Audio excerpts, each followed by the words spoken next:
Good morning, or good day I should say. So, let's get into it. In this video I'm going to talk to you a little bit about expectations, and this time it's going to be expectations about, expectations for game developers. So, when I first started programming, most of the classmates that I went to school with, almost every single one without fail, and to give you a bit of context, in order to be applicable to get into my education, there was a two-part screening, if you will. The first part was that you needed to do a written test to show to gauge your potential, and the other thing was to talk about basically a personal interview with the school's administrators, and you basically told them why you wanted to apply to the school.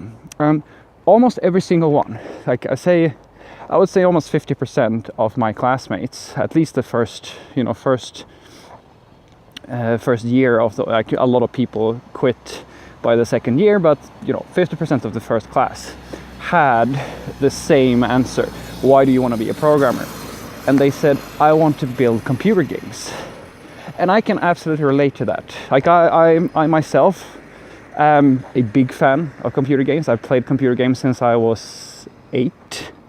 And I can honestly tell you that it's only in recent time when I've started to actually remember days where I didn't play some type of digital game for at least 4 to 6 hours a day. That's how much I play. And so I can, I've been there too. I've been saying many times, I built a few small games of my own, and I can absolutely see the alert. So the thing is that when they started, they got in, we all started working, and we started learning programming very quickly. And I kind of suspected this even in the beginning, because when they asked me, why do you want to be a programmer, I didn't say that I wanted to build computer games, because that to me is just one thing you can do with computer programming. And I basically said that, well, I want to be able to build things.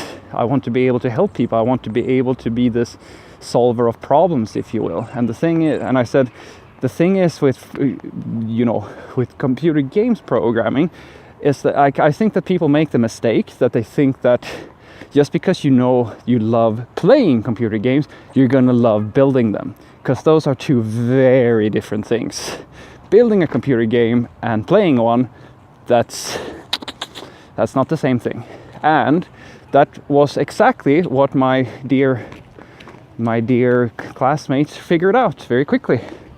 They figured it out so quickly, in fact, that they realized how much work it is.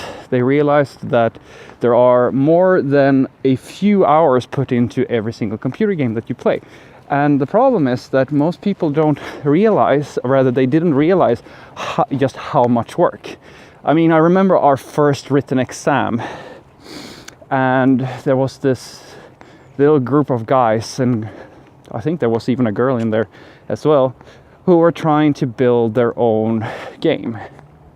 And they basically, by the end of it, I mean, they've been programming for a few months. So by the end of that little exercise, they had no game worth mentioning, really. And they were very disappointed. I could tell that they were very disappointed. They were talking to me, and most of them basically gave me the impression that they had thought that the games development is so easy that you could basically build your own, Angry Birds after a few months of experience. That is not the case.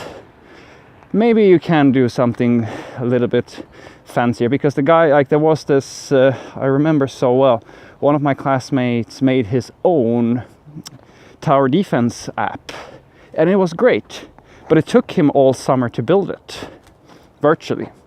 And the game, by any standard, this is still it was very impressive that he made it, but it was not at the quality that you would expect from any game that you yourself would pay money for today. It was an amateur game made by a very dedicated person. It was a great effort, but it's not at the quality level that that is going to make him a lot of money. So The thing is that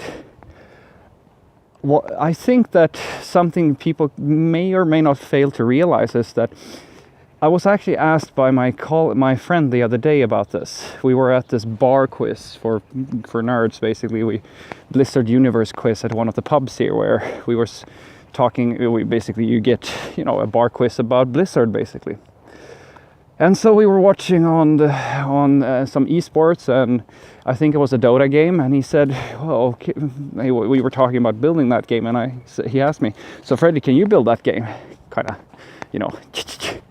being all cocky, because I think he kind of knows that I can't. And I said, "Well, I suppose I could if you give me an army of talented people that I can pay to make that happen. But I will tell you that very few people can, you can in theory build a computer game as nice as Dota or League of Legends or any of those fancier games. You can in theory build it yourself." And he said, "No, you can't." And I said, "Yeah, you can. One of my favorite examples of a game that was developed by a single person is, say, Minecraft. How about that? Or another one that I really find one of my favorite games is called Banished. Also a single person.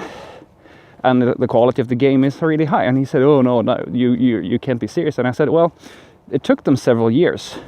And if you look at the graphics and the complexity of something like Dota, that's much higher than the complexity of something like Minecraft or Banished.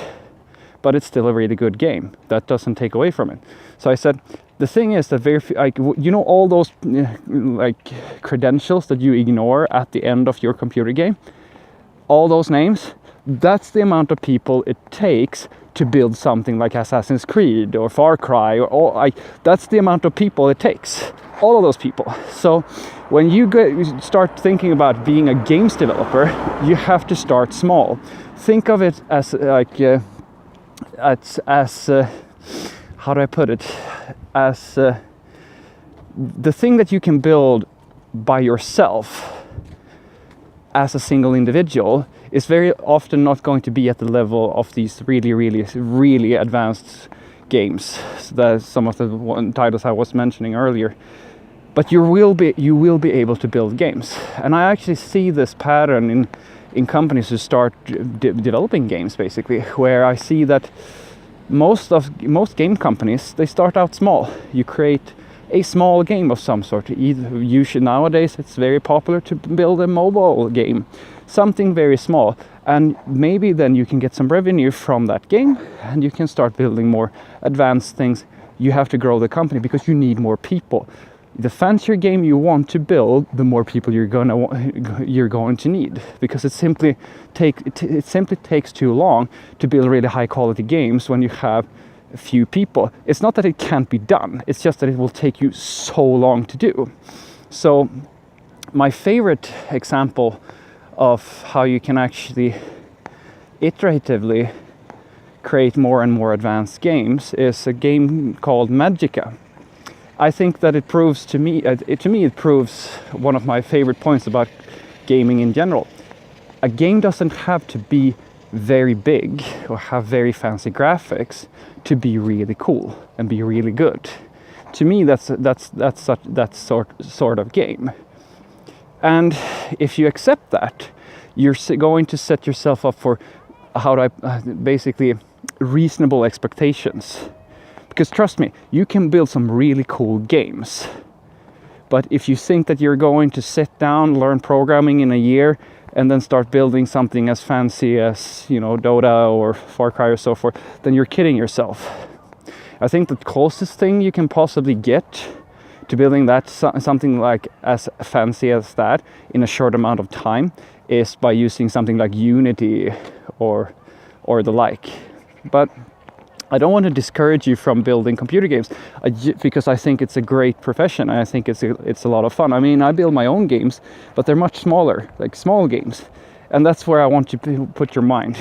I want you to realize that being a computer game developer takes a lot of talent, it takes a lot of effort, and you need to work with a lot of people to make something very fancy. But that doesn't mean that you can't build stuff on your own.